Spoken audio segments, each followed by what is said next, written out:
How do IVF embryos develop from egg and sperm?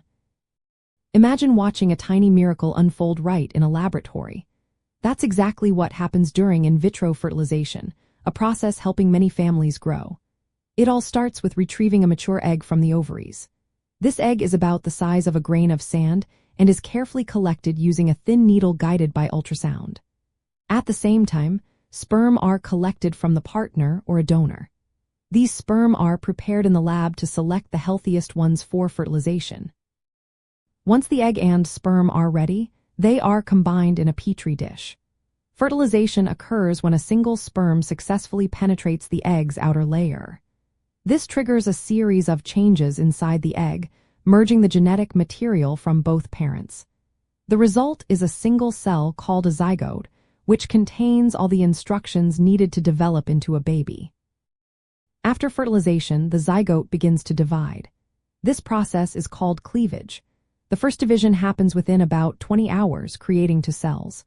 Over the next few days, these cells keep dividing, forming a cluster. By day 2, the embryo usually has about 4 cells. By day 3, it reaches about 8 cells.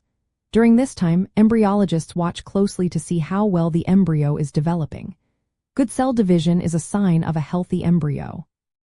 Around day 4, the embryo reaches the morula stage. This is a solid ball of cells that looks like a tiny raspberry.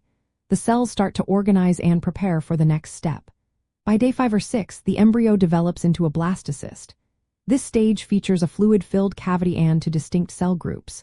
The outer layer will become the placenta, while the inner cells will develop into the baby. The blastocyst begins to expand, getting ready to attach to the lining of the uterus. Throughout this process, embryologists grade the embryos based on how they look and grow. This helps doctors decide which embryos are best for transfer.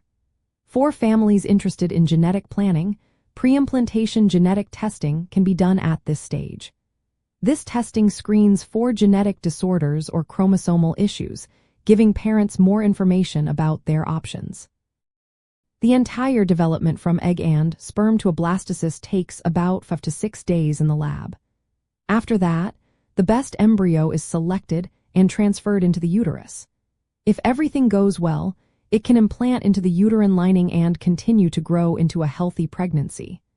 Understanding this process helps families make informed choices about their reproductive options and genetic health.